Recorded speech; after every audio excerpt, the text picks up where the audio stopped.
Hello again. Okay, day 31, 365-day personal transformation. Hope you're doing as well as I am with this. Today we're on to Go Thunk Yourself some more now, the third book in the series. And we're going to cover the summary of the science of getting rich by Wallace D. Wattles. This is part one because I don't expect to get through all this today, and I know you like the shorter videos rather than these long ones. The summary of science of getting rich, I include the summary because while basically every paragraph in here has a chapter in this book, and the summary is really just taking the keynotes of each chapter.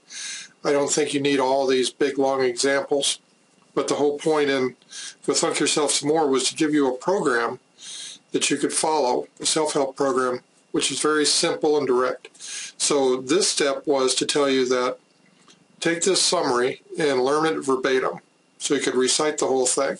Yeah, it's longer than the Gettysburg Address, but it has, as I said, Wallace Wattles is one of the three authors that his name keeps coming up because he had a complete system in that small book he had of explaining how the universe revolves around the thoughts that you have, or is created by the thoughts that you have, however you'd like to say it.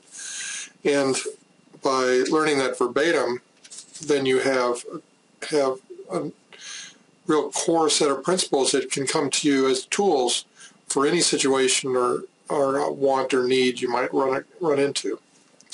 Okay, Wallace Wattles. Now, the other thing was I found interesting this. He was originally a farmhand in Illinois, where his last known before he went to Chicago and started getting into or started writing for the people in Chicago who were doing where the new thought hub was. Atkinson and all these other people were there. Several magazines.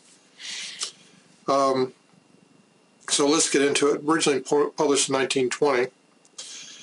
First paragraph, there is the thinking stuff from which all things are made, and which, in its original state, permeates, penetrates, and fills the interspaces of the universe.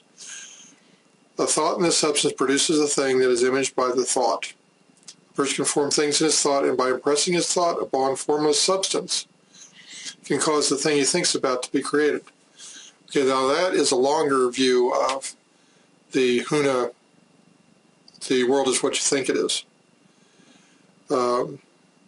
where your ideas create your reality, another version.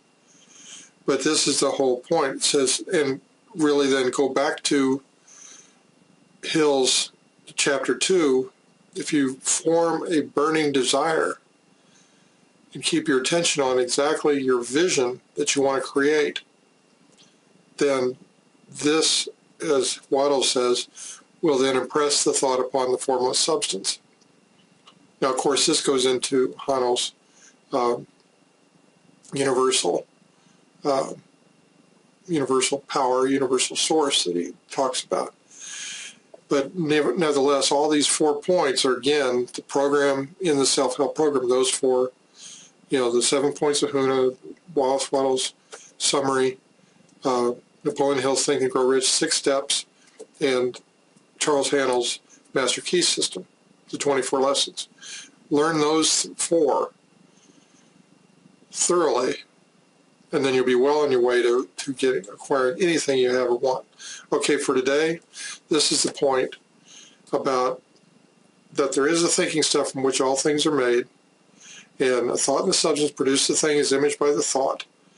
And then by forming things in your thought, and impressing your thought along the formless substance, you can cause the thing you think about to be created. Okay? So, part 2 tomorrow. Thanks.